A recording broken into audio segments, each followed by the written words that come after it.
The midline is usually defined by two metal pins impacted into the adjacent vertebral bodies and then verified by X-ray inspection.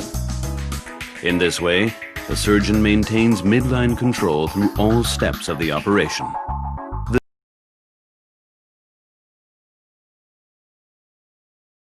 The disc material is removed completely, using rongeurs, a punch, a sharp spoon, and a raspatory. Remnants of the intervertebral disc left on the vertebral bone are removed with a curette or a motor-powered reamer.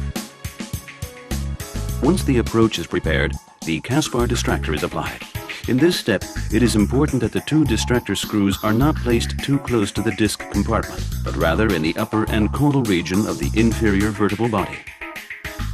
With the self-locking mechanism of the new Caspar distractor, the distractor sleeves can be locked onto the distractor screws.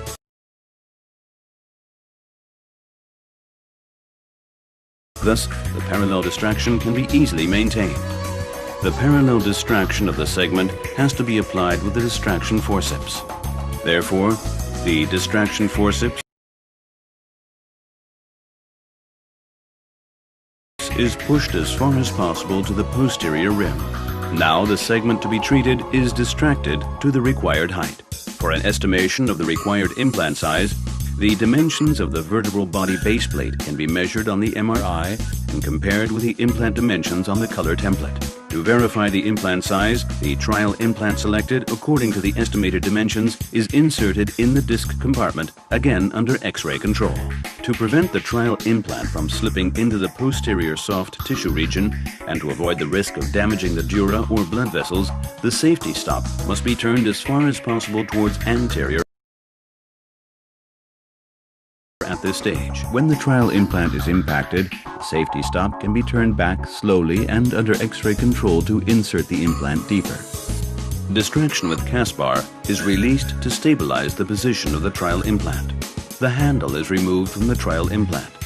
The trial implant itself is left in the vertebral body segment. The correct positioning of the trial implant is very important for the subsequent steps of the implantation, as the trial implant serves to determine the reaming line for the keel space in the inferior vertebral body.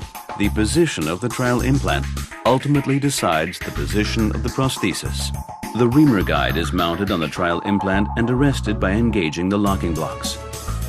The groove for the keel is reamed in two steps. The reamer guide ensures that the two reaming approaches merge to a single groove. Care must be taken that the reamer is fully pushed to the stop.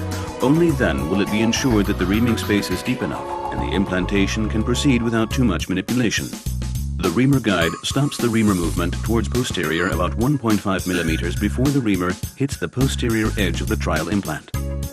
Now the Caspar and thus the segment is redistracted and the drilling instruments, including the trial implant, are removed. The prosthesis size is selected according to the size of the trial implant. For each of the three implant heights, there is a dedicated distance yoke, which is introduced into the insertion instrument. The depth stop should be set to the minimum penetration depth. The insertion instrument is tightened on the prosthesis by a clockwise turn of the locking sleeve. Under X-ray control, the prosthesis is carefully pushed into the disc compartment. The prosthesis should be positioned in such a way that the center of rotation of the prosthesis coincides as precisely as possible with the biological center of rotation of the vertebral body segment.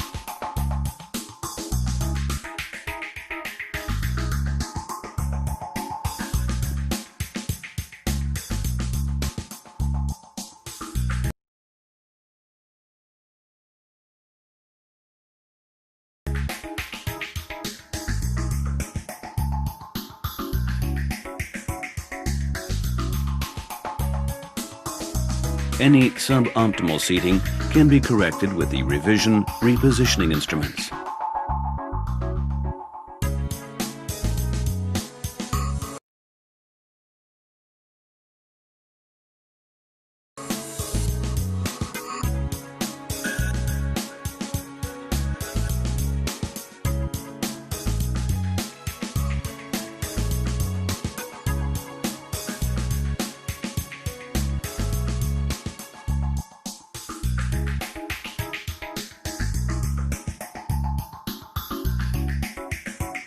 Activ C is the intervertebral disc prosthesis for the cervical region.